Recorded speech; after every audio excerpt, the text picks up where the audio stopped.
Maido. Hi there, Japan fans. In today's show, we're going to look at how we conclude our talks.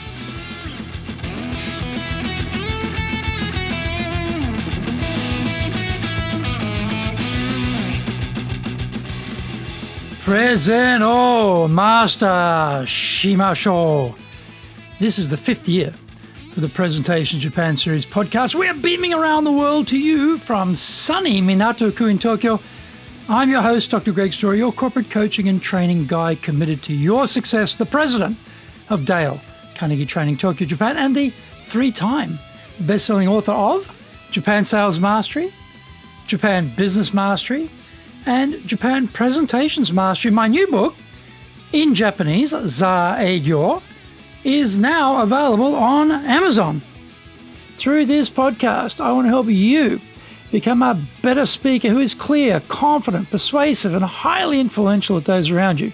Don't forget to subscribe and share this podcast with your family, friends, and colleagues. We are not being sponsored by Libsyn, but we value your privacy, which is why we have our podcast hosted by Libsyn, who, unlike many other podcast hosts, have a strict policy that does not allow access to your private information by anyone. Here is our daily podcast lineup on iTunes. Mondays, the Cutting Edge Japan Business Show. Tuesdays, the Presentations Japan Series. Every second Tuesday, the Business Tatsujin no Oshie Show. Wednesdays, the Sales Japan Series. Thursdays, the Leadership Japan Series. Every second Thursday, the Business Pro Podcast Show. Fridays, the Japan Business Mastery Show. And Saturdays, Japan's top business interviews. This is episode number 270, and today we're going to look at designing the presentation closes. Let's look at designing the closes. Notice that this is plural, not singular. There are 2 closes required when we are speaking. Usually there will be a Q&A at the end, and we have to account for that. We design our first close to wrap up our talk. We open for Q&A, and then we have lost control of proceedings. Make no mistake, question time can become a street fight with no rules. Anyone can ask anything they like, no matter how tangential, irrelevant, and obtuse it may be. We cannot control it, so we just have to deal with it. The problem is, the final question may concern something absolutely unrelated to what we talked about. The result is the audience walk out of the room with that information forefront in their minds rather than our carefully crafted, especially tailored key message. We cannot allow that to happen. We need to design a second close so that our message dominates the final impression of our speech. The audience must walk out of that presentation with our key message ringing in their minds, or we will have failed in our fundamental task. We can give slightly different versions of the same information for each close. The key is to prepare 2 closes at the very start. In the delivery of our talk, we need to end on a crescendo in this last close. Many speakers let their voice trail off and then just peter out to nothing. This is a very consistent problem, and speakers do not seem to be aware they are allowing this to happen. We know that final impression is key, and the point is we determine what that will be. Let's have a rousing message at the end, and let's hit that message hard. Here are some closes we can use. For the convince or impress style speech. Number 1, we repeat the major benefit. We will have a number of takeaways for our audience, and a good plan is to select only the most memorable and most powerful and repeat that benefit to the audience. Always focus on the highest priority messages rather than diluting the key message with a host of other lesser messages, all competing for the listener's attention. Number 2, use a quotation. We may be very smart and have lots of great things to say, That is just using ourselves, though, as the reference point.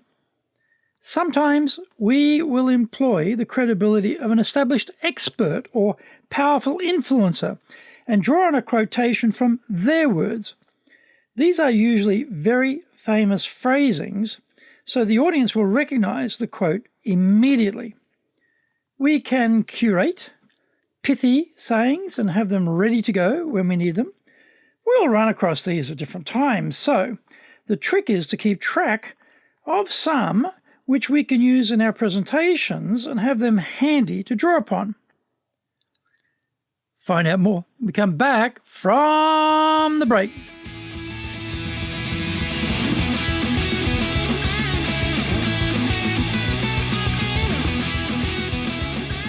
Our show today is brought to you by our public programs, but we also do custom-made in-house classes. Now, we do them in our super safe classroom, we do them live online, and we do them in Japanese, and we do them in English.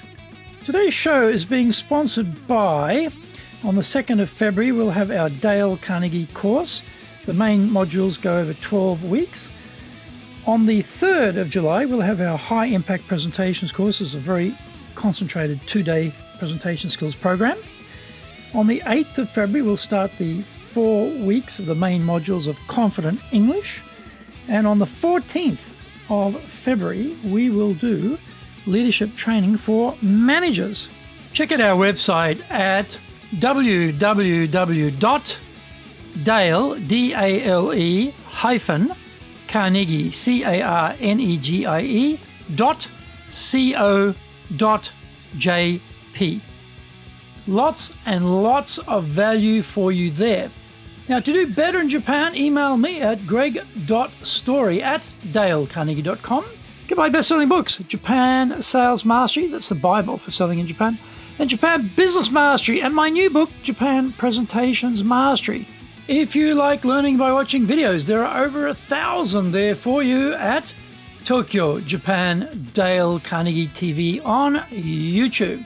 We release 3 TV shows every week on YouTube. The Cutting Edge Japan Business Show, which is the premier business show in Japan, comes out Mondays.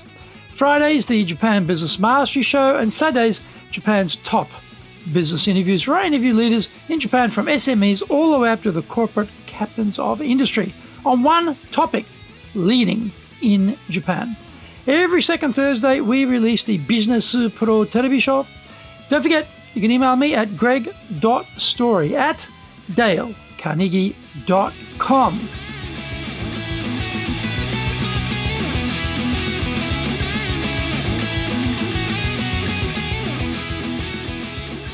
Welcome back. For the inform style of speech, 1, repeat your key point.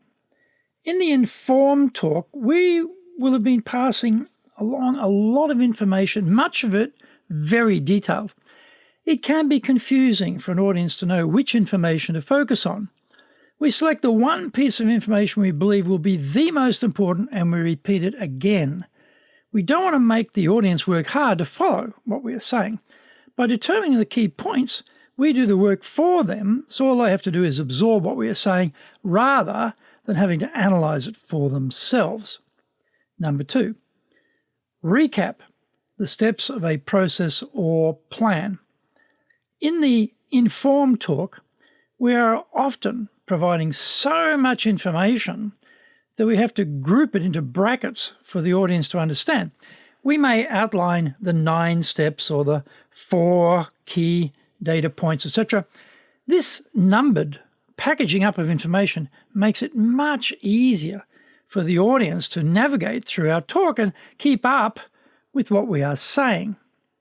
At the end, we select one of the key information pieces and then remind the audience about it. For the persuade style of talk, 1, present the action and benefit. We won't be keen to take a recommended action unless we think there is something in it for ourselves. By combining the action needed with the benefit, it is clear to the audience the value of taking our advice. Number 2, final recommendation.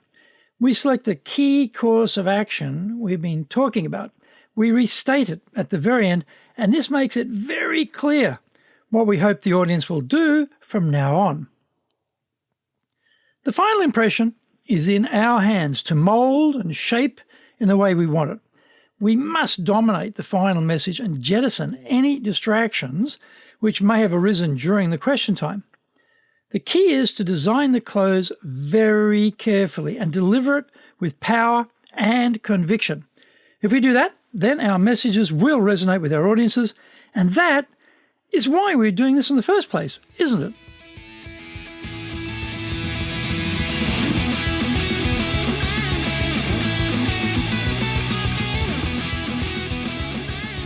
Thank you for joining the Presentations Japan series. If you got value from today's show, spread the love around and share it with your family, friends, and colleagues. Don't forget to subscribe and share this podcast. Immediately apply what you have learned today, use it, and go out there and become a presentations legend. Remember, I'm your corporate coaching and training guy in your corner, committed to your success here in Nippon.